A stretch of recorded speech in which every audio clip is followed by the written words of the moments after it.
Comment le peuple de la Russie a vécu la chute de l'URSS et qu'est-ce qui s'est passé en Russie entre 1991 et précisément le 31 décembre 99?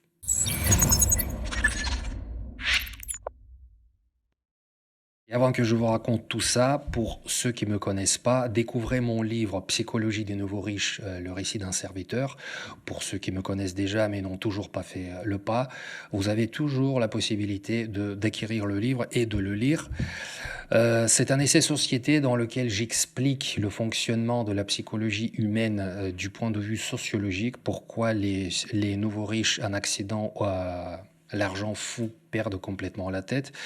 Et surtout, je fais une proposition politique et sociétale, et donc en partie économique, du comment on pourrait pondérer le capitalisme ou surtout le néo-capitalisme dans lequel nous baignons aujourd'hui, par opposition au communisme dont je suis ressortissant et dont en partie je vais justement parler dans cette vidéo. Donc, psychologie des nouveaux riches à votre disposition. Tiens, d'ailleurs, je vais la poser là. Comme ça, vous l'aurez devant les yeux. Alors, j'ai reçu une question d'un abonné à cette chaîne YouTube déjà il y a quelques temps que je retrouvais dans mes notes qui me demandait qu'est-ce qui s'est passé en Russie entre 91 et le 31 décembre 99. La galère des années 90. Comment le peuple a surmonté cette terrible épreuve? Je sais que c'est dans cette période que tu es parti de la Russie en direction de la France, c'est vrai, mais je pense que tu en as un très bon souvenir. Je n'ai jamais trouvé d'équivalent sur Internet autour de ce sujet. Il y aurait plein de choses à dire finalement sur cette époque. C'était finalement, ça reviendrait de vous dire, imaginez l'URSS, le niveau de vie à l'URSS, ça tombe mal, vous connaissez pas, à moins que vous avez lu 2 bouquins et vu 1 ou 2 films. Mais en tout cas, imaginez l'époque l'URSS et maintenant transposez-la sur les années 90, mais en pire. C'est-à-dire que c'était une époque, une période pendant laquelle il n'y avait plus aucune règle, aucune loi, rien n'était respecté. C'était ce que j'appelle depuis toujours finalement la période en Russie, la période de Wild Wild West. C'est-à-dire que c'est le Wild West qui s'est déplacé complètement à l'est. Et donc finalement, c'est ce qu'on a vécu en Russie et dans toutes les anciennes républiques soviétiques qui sortaient de ce marasme, je dirais même pas communiste, mais surtout du marasme soviétique, parce que bon, je ne vais pas faire un cours ni d'économie ni de politique pour expliquer quelle est la différence entre le soviétisme et le communisme, puisque finalement le soviétisme ne correspondait pratiquement en rien au communisme tel que Marx, Engels et d'autres le décrivaient, on va dire, dans leurs essais politico-sociétaux. D'accord? Et donc, il se trouve que lorsque, suite au putsch de août 91, d'ailleurs paradoxalement, j'enregistre cette vidéo en août 2023, c'est-à-dire 32 ans plus tard, déjà 32 ans. Il se trouve qu'à cette époque-là, j'avais 13 ans. Et donc, j'ai vécu finalement les années 90, de l'âge de 13 ans jusqu'à l'âge de 19 ans. On va dire la meilleure époque, la meilleure période d'âge humain pour finalement découvrir ce que c'est que ce que peut être le revers de la société humaine, ce que peut être le revers même, on va dire, de l'âme humaine. Je n'essaie pas de dire que, bien sûr, je n'ai vu que du mauvais et rien d'autre sauf ça. Bien sûr que non, mais en tout cas, c'était une période terrible. Alors, je me suis fait une petite liste parce qu'il y a énormément de choses finalement à dire là-dessus, et je vais aller en vrac, sans vraiment mettre ça dans une espèce de ordre chronologique. Donc, il y a eu une certaine liberté de parole qui est apparue à partir de 91 pour 2 raisons principales, puisque premièrement, l'URSS finalement a été démantelé, donc le régime soviétique finalement ne surveillait plus la parole, mais c'est surtout parce que la parole a commencé timidement à se libérer, puisqu'il n'y avait plus aucun règlement de quoi que ce soit, il n'y avait plus aucune loi, effectivement on pouvait tout dire, et pourtant surtout au début des années 90, les postes soviétiques ou je pourrais même dire les soviétiques, puisque de toute façon, on est resté soviétique dans l'âme, je pense encore pendant plusieurs années, pour pas dire décennies après. Et donc, ces gens soviétiques avaient toujours peur de dire quoi que ce soit publiquement, même si, bien évidemment, il y avait déjà les premières tentatives, le premier élan de parler librement, de s'exprimer, de dire des choses. Bien sûr, ça appartenait premièrement à la jeunesse. Moi, j'en faisais pas partie puisque j'avais 13, 14 ans. Bon, à cette époque-là, déjà, on comprend pas grand-chose à la politique ni à la société. Et puis surtout, on a toujours cette peur soviétique, le passif typiquement soviétique, où on ne pouvait absolument rien dire, ni à l'école, ni dans la rue, ni où que ce soit, parce qu'on pouvait être dénoncé. Et donc cette peur encore aujourd'hui est gardée dans bien des esprits, surtout la génération de mes parents, les baby boomers, ceux qui sont nés d'après-guerre et même ma génération. Moi, je suis des années 70, de la fin des années 70. Et donc on a tous grandi et vécu dans cette peur de ce qui se dit à la maison dans la cuisine, parce qu'en général, c'est là que toutes les discussions, tous les débats se passaient. Enfin, si on peut appeler ça les débats. Tout ça ne devait absolument pas être répété à l'extérieur. Donc dans mon cas, à l'école ou peut-être à la maternelle et partout ailleurs. Parce que sinon, à 4 heures du matin, on allait sonner à votre porte, peut-être même pas sonner. On vous embarquait et puis vous partiez pour quelques années de tour en Sibérie, quoi. Donc, liberté de parole a commencé à apparaître, mais bien sûr, c'était très, très maladroit, pas très construit, etc. D'accord? Ensuite, libéralisation des voitures. Ça, c'est un volet assez intéressant que vous imaginez certainement pas. Libéralisation des voitures, et ça, c'est essentiellement le parc soviétique qui a commencé à devenir beaucoup plus, on va dire, accessible, surtout à ceux qui avaient un peu plus de 2 kopecks dans la poche. Mais il faut savoir que les voitures soviétiques étaient, et le reste d'ailleurs encore aujourd'hui, d'une qualité extrêmement mauvaise. Mais à l'époque, il y a plus de 30 ans, vous imaginez même pas, enfin, c'était des chariots à 4 roues, quoi. On peut même pas qualifier ça véritablement d'une voiture, quoi. Presque. En tout cas, en comparant à ce qu'on sait aujourd'hui, ce dont on a l'habitude aujourd'hui, surtout ici en Occident, en Europe occidentale. Et parallèlement à ça, bien sûr, il y avait des espèces de poubelles européennes en fin de vie, donc des Mercedes, des BMW, en Russie on les appelle BMW, etc., qui étaient achetés pour des bouchées de pain par des espèces d'entrepreneurs mafieux de l'époque du début des années 90, qui donc les importaient en Russie, puisque encore une fois, il y avait pratiquement aucune législation de quoi que ce soit. Donc en fait, on pouvait importer en Russie tout et n'importe quoi, et c'est exactement ce qui se faisait. Et c'est comme ça qu'il y avait des premières grandes fortunes qui se construisaient, puisqu'il y avait vraiment un trou noir législatif dans le pays, comme dans tous les autres pays satellites soviétiques autour de la Russie, l'Ukraine bien évidemment y comprise. Et donc on se retrouvait sur les routes avec ce mélange des vieilles bagnoles soviétiques et des vieilles voitures européennes dont en Europe plus personne ne voulait.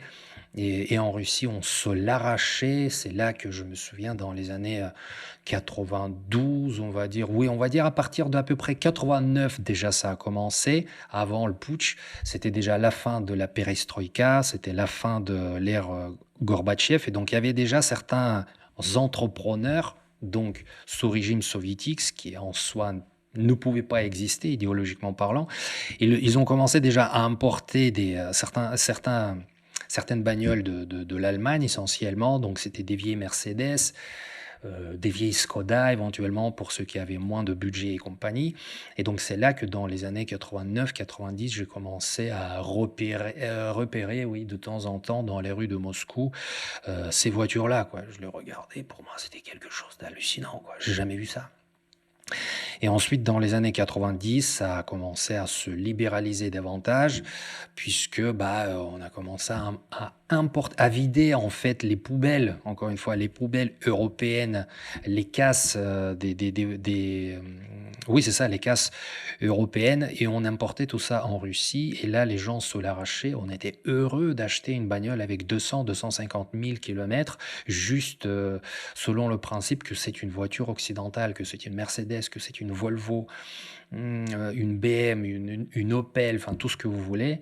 Et c'était considéré comme le summum du luxe de rouler dans une vieille merde dont personne ne voulait en Europe. Les soviétiques, c'était considéré comme voilà, un cadeau du ciel. Et donc le tout, imaginez le mélange, l'absence pratiquement totale de routes, d'infrastructures routières, avec ces vieilles voitures qui roulaient dessus. Donc automatiquement, il y avait une quantité d'accidents mortels qui était juste incroyable, extraordinaire, à peine croyable. Voilà, donc c'était vraiment le climat ambiant de ces années-là. Voilà. Là-dessus, forcément, j'ai envie d'enchaîner sur autre chose qui est un volet quasiment, je pense, aujourd'hui connu de tous. C'est le niveau de la corruption précisément pendant les années 90 et surtout hum, le fleurissement de la mafia de tout genre qui divisait le pays entier, c'est-à-dire les 9, non, et les 11 fuseaux horaires du pays, de la Russie. Et donc, dans chaque région, dans chaque bled patelin, dans chaque ville, dans chaque municipalité, si vous voulez, il y avait ses propres réseaux qui se partageaient les sphères d'influence, donc en gros, le racket, bien évidemment. Et donc, finalement, cette époque, ces années-là, pourraient facilement comparer aux années 30, je pense, la crise des années 30 aux États-Unis. Je pense que ça vous est, vous, les Occidentaux, ça vous est beaucoup plus proche. Vous avez vu plein de films d'Hollywood, peut-être même des films documentaires sur cette époque-là là-bas. Et c'était vraiment une époque terrible parce qu'il y avait beaucoup qui mouraient de faim, ce qui était le cas dans les années 90 en Russie, même si on n'en parlait pas beaucoup et encore aujourd'hui on n'en parle pas beaucoup, en tout cas ici en Occident. Il y avait énormément de gens qui mouraient de faim, surtout dans les profondeurs de Russie, loin des grandes villes. Et puis bon, bah, en Russie, il faut comprendre que, surtout à cette époque-là, les deux grandes villes, c'était Moscou et Saint-Pétersbourg. Le reste des 11 fuseaux horaires, c'était le délabrement total à tous les niveaux.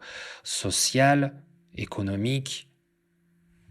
Je pense que déjà là, ça sert à rien d'aller plus loin, vous avez compris. Social et économique, voilà, c'est le principal, ce dans quoi on vit, on baigne tous les jours. Et donc, c'était vraiment une période terrible.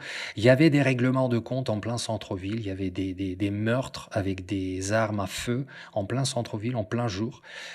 Bien sûr, personne n'a jamais cherché qui que ce soit, puisque la police elle-même était corrompue jusqu'au bout des ongles. Et d'ailleurs, la police elle-même faisait partie de ces clans mafieux qui réglaient les comptes en plein milieu de la ville. Donc c'était juste la normalité, c'était le quotidien.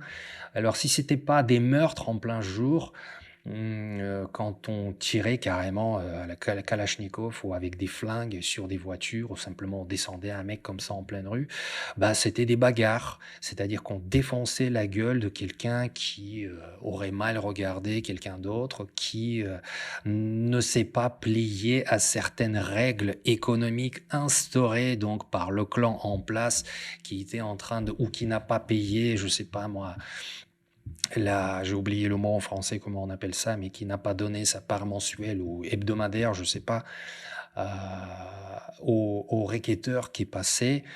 Et donc les mecs se faisaient mais littéralement défoncer la gueule. Alors la médecine, bien évidemment, pratiquement inexistante. Tout est devenu instantanément, à partir de 91, tout est devenu brusquement privé, c'est-à-dire que pendant 75 ans, depuis 1917 jusqu'au 91, bon, c'est peut-être pas 75 ans, vous ferez le calcul, je me souviens plus, allez, on va dire 80 pour faire rond, tout était public, tout était étatique, et là, brusquement, tout est devenu privé, et donc partout il fallait payer. Seulement le problème, c'est que les gens n'avaient pas du tout le pouvoir d'achat. Parce qu'on sortait d'un système où tout le monde était égaux, tout le monde touchait à peu près le même niveau de salaire, que vous soyez plombier, professeur, je sais pas. Bon, après, bien évidemment, le communisme prévoyait qu'on ne devait pas avoir de riches, mais vous imaginez bien que toute la nomenclatura soviétique, tous les diplomates, etc., déjà qui voyageaient partout à l'étranger, la chose qui était formellement interdite de facto à la plèbe, ces gens-là, bien sûr, ils avaient les moyens beaucoup plus confortable que le reste du peuple. Et donc ils voyageaient, ils pouvaient se permettre de partir, par exemple, faire une coiffure à Paris, revenir parce qu'ils avaient les avions privés, et cetera. Donc finalement, c'était le communisme, bien sûr, à 2 vitesses, 2 poids, 2 mesures, comme partout. C'est à peu près comme le communisme chinois aujourd'hui, quand on regarde la Chine qui a le plus de milliardaires que n'importe quel autre pays riche et développé dans le monde. Et ce pays est considéré comme communiste. Bon, c'est vraiment du grand n'importe quoi. Ce ne sont que des mots qui, selon moi, qui sont utilisés, mais finalement, l'idéologie communiste n'est absolument pas ni observable, ni appliquée dans ce pays. Donc en Russie, c'était à peu près la même chose, c'est-à-dire encore une fois, tout le sommet étatique, ces gens-là, ils avaient beaucoup plus de moyens, ils avaient accès à, on va dire, à la denrée et puis aux fringues meilleures que le reste du pays, parce que pour le reste du pays, les magasins étaient vides. Il n'y avait rien dans les magasins. À ce sujet, j'ai écrit en 2013 un article dans mon blog newpointofview.com. Vous pouvez toujours le retrouver. Tout y est décrit. Il y a même des photos des magasins soviétiques, dans quel état elles étaient à cette époque-là. Donc allez découvrir ça, regardez, ce sont des articles courts sur l'époque URSS qui vous donnent des chiffres, des faits, et voilà, comme ça vous permettra d'avoir une image plus large. Et donc finalement, ce qui se passe, c'est qu'à partir de 91, tout brusquement devient privé, il faut payer partout, mais le problème, c'est que les gens n'ont pas d'argent. Et en plus, donc là, j'enchaîne directement, encore une fois, sans aucun ordre établi. En plus, les gens n'avaient aucune culture de l'économie de marché. Puisque vous imaginez que quand on parle de 75 ou 80 ans, ça représente, sociologiquement parlant, 3 générations, puisqu'une génération, normalement, on considère que c'est entre 20 et 25 ans. Et donc, 3, voire, dans certains cas, 4 générations, c'est-à-dire il y avait l'effacement total, en fait, dans les esprits de ce que peut être la vie de différent par rapport au communisme, qui était égalité de tous, les mêmes salaires pour tous, tu fermes ta gueule, sinon c'est la Sibérie, tu ne sors pas à l'extérieur parce qu'à l'extérieur ce sont tous des méchants, les bourgeois qui ont un mode de vie complètement amoral et immoral. Je ne suis même pas certain de connaître précisément la différence entre ces 2 mots, sachant que les 2 mots se traduisent de la même manière en russe. Donc je vous balance comme ça, amoral et immoral, vous choisissez la bonne variante pour vous. Et surtout, je pense que de toute façon, dans l'idéologie soviétique, les bourgeois, quoi qu'il en soit, étaient amoraux et immoraux à la fois. Donc comme ça, c'est simple. Et donc, on ne pouvait pas aller à l'extérieur, on ne pouvait rien faire, mis à part adorer naturellement le parti soviétique et donc suivre ce chemin qu'il nous indiquait en direction de l'horizon communiste, donc le bonheur communiste, à savoir que l'horizon, c'est une ligne imaginaire qui recule à mesure qu'on avance. Donc en gros, voilà, on a passé 80 ans à suivre cette ligne, on l'a jamais atteint, bien sûr, et donc on est arrivé justement dans les années 90.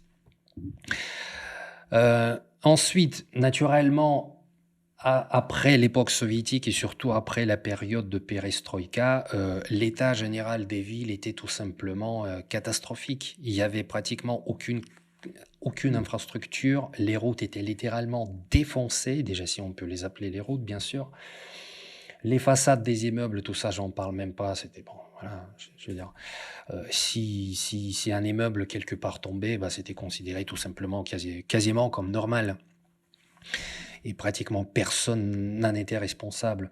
Donc l'infrastructure quasi inexistante, les villes étaient grises, pas entretenues, sales, poussiéreuses. Je veux dire, quelque part, j'ai parfois envie de comparer ça avec des westerns américains, mais de l'époque des cow-boys. Sauf que là, c'était pas l'époque des cow-boys, c'était déjà 200, 300 ans plus tard, enfin 200 ans plus tard. Et on était à peu près au même niveau, sauf que bon, toutes les villes étaient remplies en fait des boîtes en béton de 5 étages qui se ressemblaient tous à travers toutes les villes sur les 11 fuseaux horaires. Donc, aucun plaisir esthétique, aucune joie pour l'œil, où que vous alliez, toutes les villes se ressemblaient. Bon, mis à part, encore une fois, les 2 grandes villes, Moscou et Saint-Pétersbourg. Le reste, c'était, voilà, gris et heu et gris, quoi.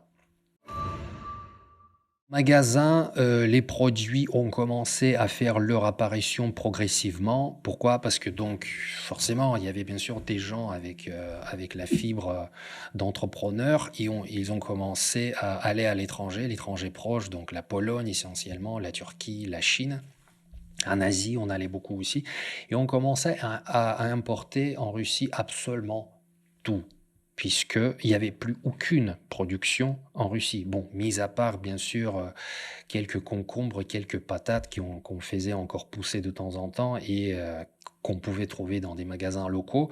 Mais encore, c'était pas dans des quantités suffisantes, c'était de très mauvaise qualité. On pouvait vous vendre des patates complètement pourries et c'était en vente et les gens achetaient parce qu'en fait, il y avait rien d'autre, quoi. Donc c'était encore le soviétisme profond qui perdurait en fait sur place, surtout dans la région, quoi. C'était vraiment catastrophique. Ceux qui sont nés à Moscou qui ont toujours vécu à Moscou, ils vont probablement, vous dire le contraire de ce que je vous raconte.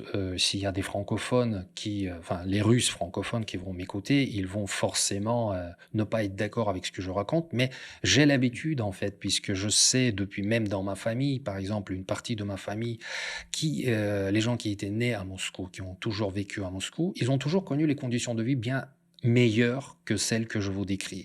Et moi, paradoxalement, j'ai vécu à Moscou, j'ai vécu à Saint-Pétersbourg et j'ai vécu aussi beaucoup dans les régions, et notamment en Ukraine, puisque je suis né en Ukraine. J'ai vécu plusieurs années à Lugansk, précisément. Et j'ai quitté l'Ukraine avant le putsch. Je l'ai quitté en 90. Je suis parti en direction de Russie. Sauf que bien évidemment, à l'époque, en 90, il n'y avait pas de frontières. C'était encore le même pays, c'était l'URSS. Donc je n'ai pas quitté un pays pour un autre. J'ai quitté une ville pour une autre. Il se trouve qu'un an plus tard, c'était devenu deux pays différents. Euh, et donc, qu'est-ce que je vous disais? Oui, donc la denrée a commencé à apparaître dans les magasins. Les fringues étaient importées forcément par des gens comme vous et moi, c'est-à-dire il n'y avait pas les grandes marques, il n'y avait rien de tout ça. Rien, rien, rien. Les gens partaient vraiment avec des gros sacs en Pologne, par exemple, et là-bas, on achetait tout ce qu'il y avait de moins cher, puisque sur place en Russie, il n'y avait aucun pouvoir d'achat. Les gens ne pouvaient pas se permettre d'acheter des belles fringues, d'autant plus que personne n'avait le goût, personne n'avait la connaissance. On ne connaissait pas les Gucci, je sais pas, les Ralph Lauren et compagnie. On ne connaissait pas tous ces noms-là. On était complètement isolés du monde. Et donc, la non-connaissance, l'absence de goût, qui est finalement évidente et naturelle après le mode de vie qu'on a subi pendant les 3 4 générations, tout le XXe siècle enfermé derrière le rideau de fer soviétique. Et en plus, le pouvoir d'achat quasiment inexistant, il est clair qu'il fallait importer que des choses extrêmement cheap. Et donc c'est là qu'il y avait toute une caste dans les années 90 de gens qui faisaient le business de cette manière-là, pas en devenant forcément extrêmement riches, pas du tout. C'était uniquement déjà pour payer sa propre famille, quoi. Et donc ils partaient avec des gros sacs en bus parce que les gens n'avaient pas encore de voiture à cette époque-là, de voiture privée, je veux dire. Et donc ils partaient en bus, en train comme ils pouvaient, mais essentiellement c'était en bus ou alors ils se mettaient à plusieurs dans des grosses bagnoles. Ils partaient en direction de Pologne et là-bas, ils remplissaient tous ces sacs de fringues de tout genre, mais vraiment de tout genre, parce que en gros, les soviétiques, surtout au début des années 90, n'avaient rien à se mettre. Et donc, ils ramenaient en grosse quantité ces fringues-là, et ensuite, c'était vendu dans des marchés à ciel ouvert. Il n'y avait pas de magasin. Voilà, et donc ils faisaient des allers-retours, des allers-retours, des allers-retours. De cette manière-là, bien sûr, sur la différence des prix qui n'était pas d'ailleurs immense, hein, ils arrivaient à peu près à nourrir leur famille, leurs enfants, et c'est comme ça qu'ils faisaient du business, c'est comme ça qu'ils habillaient la population locale, et donc c'est là que, surtout, on va dire jusqu'au 91 à peu près, en tout cas, dans les régions en Russie où moi je vivais à l'époque, je voyais tout le monde habillé dans ces fringues vraiment bas de gamme, quoi, de bas étage. Et voilà, tout le monde était sapé pareil. Ensuite, la bouffe, bien sûr, on a commencé à avoir, plus de bouffe, en Russie, surtout qu'il y avait encore une fois des entrepreneurs locaux qui tentaient aussi bien que mal d'exploiter, les terres environnantes, essayer de produire de la viande, enfin je veux dire de la denrée classique. Et bien sûr, à cette époque-là, il y avait pas encore des normes d'hygiène, il y avait pas des normes de enfin il y avait pas de normes tout court. Donc vous imaginez bien que ce qui se vendait dans les magasins, on pouvait l'acheter si on avait les moyens. Mais parfois, c'était tout simplement imbouffable. Le lait était dilué pratiquement 1 pour 8 coupé à l'eau.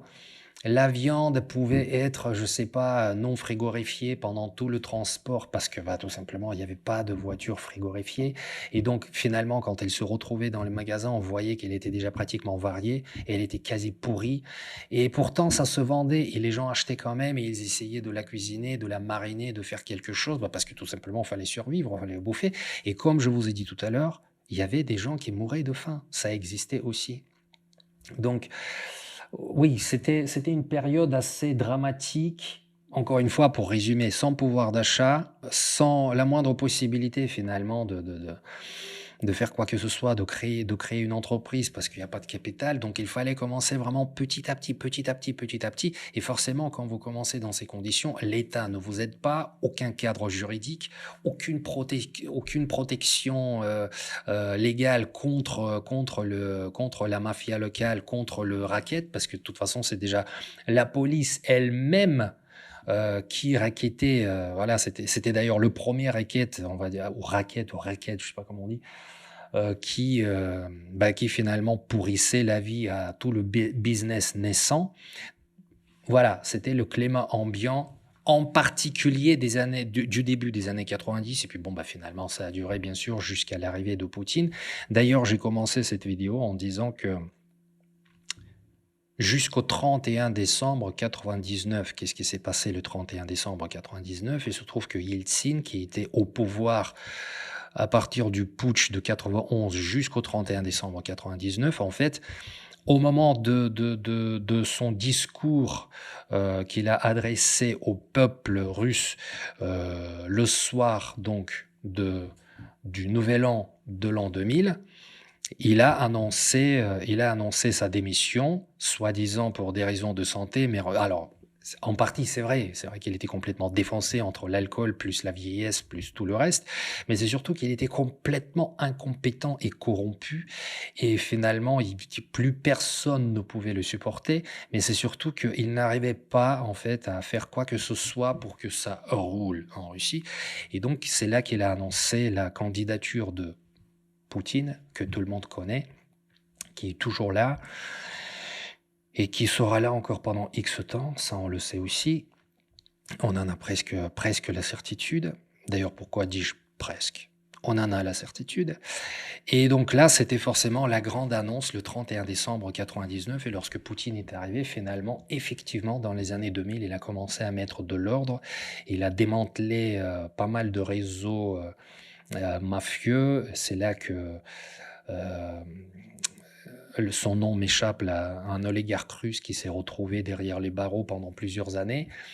Tout ça, c'était la suite de la politique de Poutine qui essayait en fait de faire du rangement dans le pays et il en fallait grandement.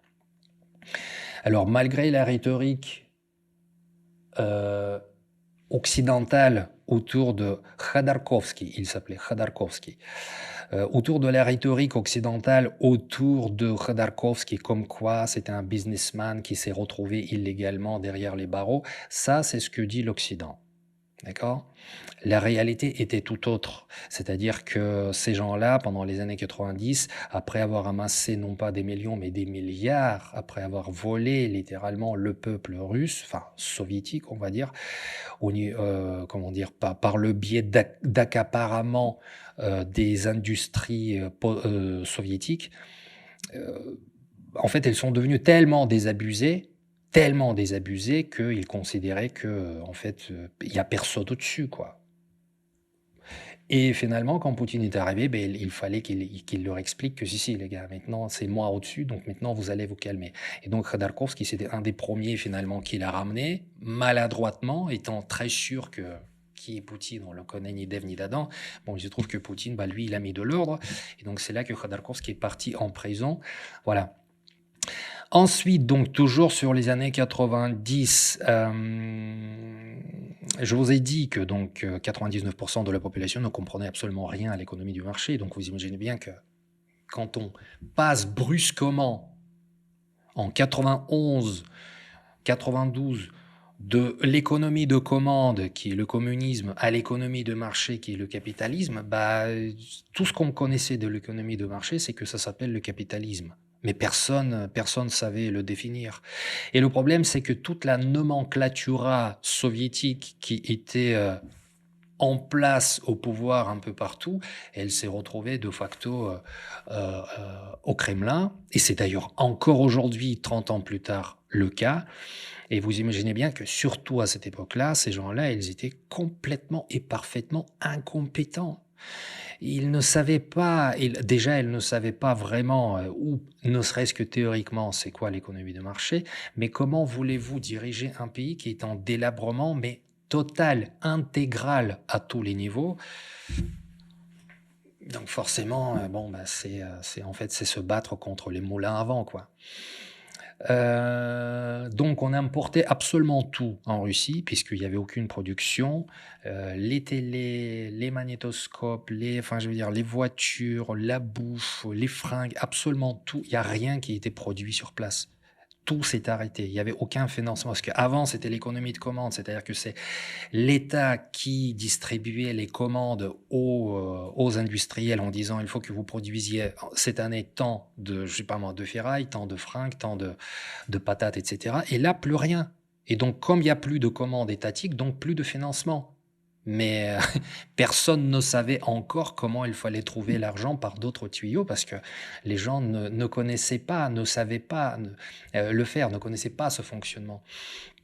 Et donc voilà, c'était le problème majeur de, euh, de cette transition pendant les années 90. Juste pour vous dire, c'est en 87, en 1987, j'avais 10 ans, que pour la première fois de ma vie, j'ai appris le mot yaourt. Lorsque, avec ma famille, je suis parti en République tchèque, qui, elle, était encore sous la, on va dire, sous la couverture soviétique. Mais la République tchèque, elle était, enfin, c'était encore à l'époque la Tchécoslovaquie, pour être précis. Mais ils étaient quand même beaucoup plus proches, on va dire, de l'Europe. Et automatiquement, ils avaient des choses que là-bas, à l'Union soviétique, derrière le véritable rideau de fer, nous, on n'avait pas.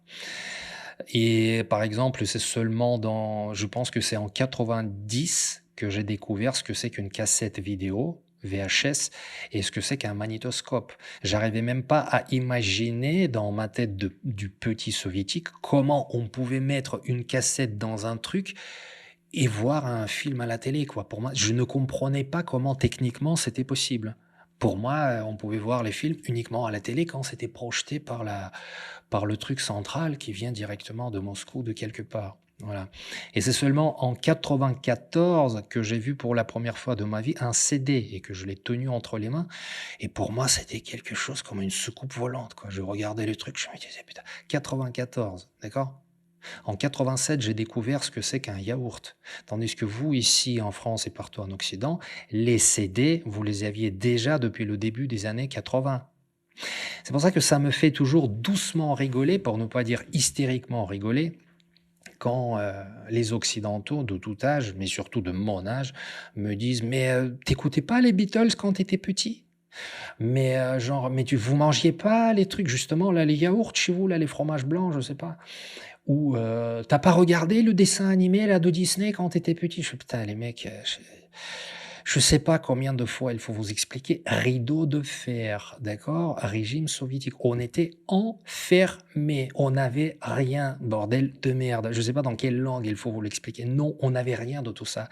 Le nom Beatles, le nom, je parle pas de leur œuvre, je parle le nom des Beatles, j'ai entendu pour la première fois, je pense en 92 ou 93.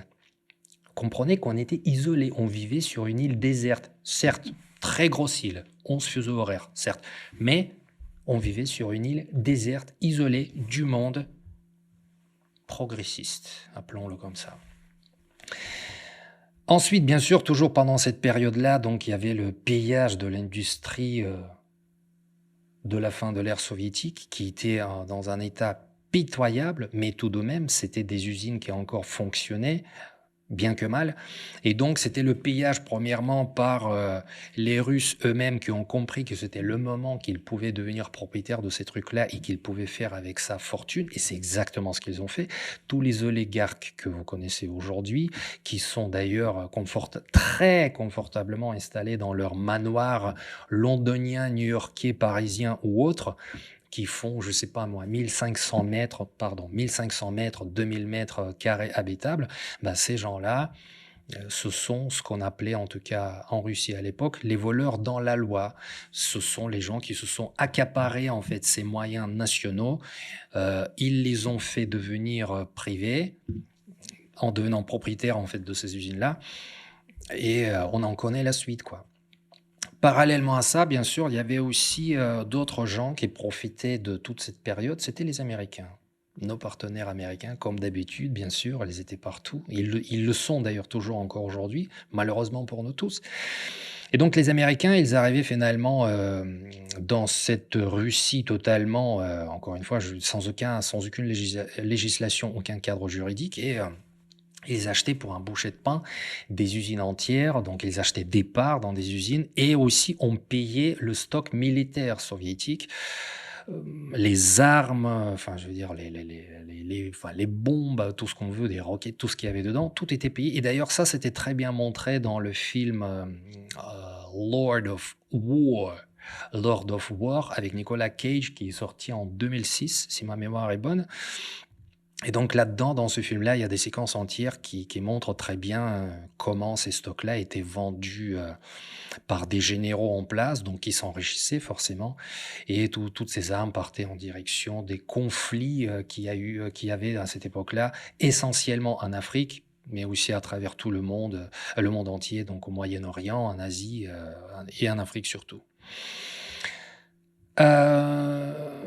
Oui, donc je vous ai dit aussi que le gouvernement a été totalement incompétent et en fait, ce qu'il faisait essentiellement, c'est qu'il copiait, il pensait que maintenant que la Russie était en passe de devenir capitaliste, donc il copiait mot pour mot les lois américaines sans le moindre souci d'adapter ces lois aux réalités russes post-soviétiques, d'adapter ces lois aux réalités culturelles russes et surtout historiques, puisque vous ne pouvez pas prendre les lois d'un pays et aveuglément les faire copier-coller dans un autre pays, ça marche pas comme ça. Or, c'est précisément ce que faisaient des espèces de prix Nobel qu'on avait au gouvernement à l'époque. Et bien évidemment que ça marchait pas, c'était n'importe quoi. Et bien évidemment, comme encore une fois, les lois étaient adaptées l'une après l'autre, petit à petit, progressivement, le cadre général n'existait pas. Donc il y avait une multitude, une myriade de failles qui étaient exploitées par quiconque, vraiment par tout le monde. Et c'est pour ça que le niveau de la corruption était, comment dire, intersidéral. Intersidéral. On ne peut pas qualifier ça autrement. Je pense que l'histoire n'a pas connu ça. Et voilà, dans tout ça, on évoluait tranquillement jusqu'à l'année 98, lorsque au mois d'août, il y a eu ce qu'on appelle, avec un mot anglais en Russie, default. C'est-à-dire que le rouble a perdu 6 fois sa valeur en l'espace d'une nuit. En toute simplicité et tranquillité. Imaginez aujourd'hui l'euro qui perd sa valeur 6 fois. C'est-à-dire que tout ce que vous pouviez acheter dans les magasins, maintenant, il faut 6 fois plus d'argent pour acquérir la même quantité ou la même qualité. Voilà, et donc les gens, pratiquement tout le pays, de facto, est devenu pauvrissime. Et c'était une véritable catastrophe et il se trouve que c'est juste 2 mois après ça que personnellement j'ai quitté la Russie. Je suis parti continuer mes études en France, fin 98. Donc, je n'étais plus jusqu'au 31 décembre 99, je n'étais plus en Russie. J'observais ça, on va dire, autant que je pouvais en étant en France. Mais en tout cas, cette époque, cette période, les années 90, elle était complètement, elle laisse un souvenir, on va dire, inoubliable. On ne peut pas oublier ça. Quand je dis, par exemple, au petit Frenchie que oui, moi, j'ai connu la famine, peut-être pas au sens propre du terme tel qu'on est habitué de le savoir, par exemple, des cours d'histoire ou par exemple, pas non plus la famine comme en Afrique, pas à ce point-là. Mais en tout cas, j'ai connu des périodes où, le frigo était littéralement vide, où il y avait rien à bouffer et où mes parents tout simplement rentraient le soir à la maison en disant: «Bon, bah, voilà, une patate chacun, un verre d'eau et au lit, quoi». Ce sont des faits, c'est je veux dire, j'invente rien, j'exagère pas.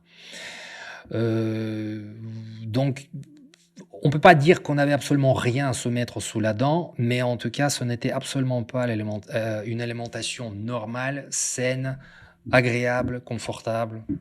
Vous rajouterez d'autres mots, adjectifs, du genre.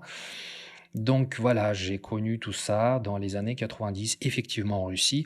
Alors maintenant, bien sûr, si vous tombez sur d'autres Russes francophones à qui vous poserez la même question sur les années 90, il se trouve que, c'est même certainement, ils vont vous raconter, leur expérience, leur vision des choses, puisque moi forcément j'ai pas vécu dans toutes les régions, j'ai pas vécu tous les destins de tous les Russes. Moi j'ai vécu le mien. Et éventuellement, il pourrait vous raconter, d'autres histoires, peut-être qu'il pourrait même me contredire, sauf que ça serait vraiment difficile de contredire parce que là, je vous ai donné vraiment des très grandes lignes, les faits et globalement, maintenant, vous avez logiquement une idée, une représentation de ce que c'était, de ce Wild Wild West à l'est et voilà, je pense que je vais m'arrêter là pour ne pas, alourdir mon cas. Globalement, je vous ai, peint cette image des années 90 en Russie. Maintenant, vous avez une idée approximative, naturellement, de cette époque, de cette, je pense qu'on peut le dire, de cette horreur qu'on a traversée là-bas, dans cette Russie post-communiste, post-soviétique, surtout post-soviétique. Allez lire mes articles également sur l'URSS dans mon blog newpointofview.com, ça se trouve très facilement, et je vous dis peut-être à bientôt sur d'autres sujets.